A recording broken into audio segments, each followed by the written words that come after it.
जिजाऊ शैक्षणिक व सामाजिक संस्था महाराष्ट्राचे संस्थापक निलेश सांबरे यांच्या मार्गदर्शनाखाली प्रमुख उपस्थितीमध्ये जिजाऊ शैक्षणिक व सामाजिक संस्था ठाणे शहर विभागाच्या वतीने तीनहात नाका येथील जागृती पालक संस्था स्कूलमध्ये दिव्यांग विद्यार्थ्यांसोबत आगळावेगळा रक्षाबंधन सोहळा उत्साहात साजरा करण्यात आला आहे। या विशेष उपक्रमातून दिव्यांग विद्यार्थ्यांसोबत प्रेम, विश्वास, आपुलकी आणि सामाजिक बांधिलकीचा संदेश देण्यात आला आहे। रक्षाबंधनाच्या निमित्ताने विद्यार्थ्यांसोबत संवाद साधत त्यांच्या आनंदात सहभागी होत संस्थेच्या पदाधिकाऱ्यांनी हा सण साजरा केला आहे। विद्यार्थ्यांच्या चेहऱ्यावरील निरागस हास्य आणि उत्साहामुळे संपूर्ण वातावरण आनंदमय झाले होते।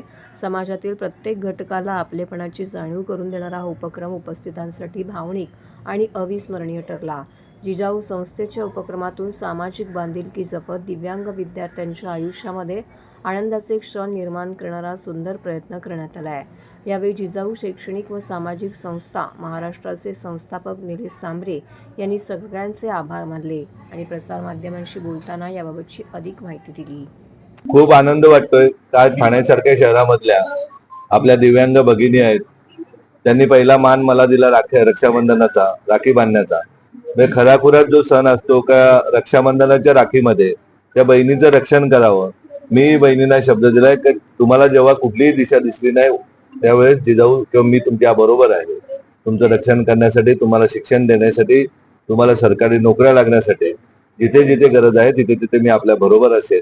आणि आजचा दिवस हा माझ्यासाठी खूप आनंदाचा दिवस आहे। आज मी दिव्यांगांची शाळा चालवतो, इथले प्रश्न मला माहिती असतात। आता तिथल्या संस्थाध्यक्षांनी सांगितलं काही शाळा आम्हाला 18 नंबर दिलेली आहे, परंतु इथे स्टेशन येते, स्टेशन नंतर या मुलांचं एवढ्या मुलींना कुठे घेऊन जाणार हा सगळ्यात मोठा प्रश्न आहे। परंतु हे सगळे प्रश्न ठाणे महापालिकेकडून सोडवले जातील। या आपल्या राज्याचे उपमुख्यमंत्री आदरणीय एकनाथजी शिंदे साहेब आहेत, त्यांची आणि इथल्या ट्रस्टीच्या लोकांची मी भेट करून देईल आणि ते 100% अनाथांचे नाथ एकनाथजी शिंदे आहेत यांना मार्ग काढून आणि या मुलांचा विषय सोडवला जाईल। खूप आनंद वाटतोय का एक दिवस भाऊ आणि बहिणीची भेट होते, त्यांच्या अडचणी आपल्याला समजून घेता येतात आणि भेट घेऊन एक स्नेहभोजन चांगल्या प्रकारे होते आणि खूप आनंदाचा दिवस असतो।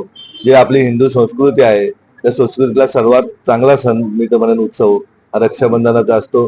त्यावेळेस अगदी गोरगरीब ताई येते, जिला भाऊ नाही त्याही बहिणी येतात, ज्यांना पती नाहीत, ज्यांचे मुलांचे प्रश्न आहेत, विविध समस्या घेऊन येतात आणि त्या समस्या तात्काळ सोडवल्या जातात।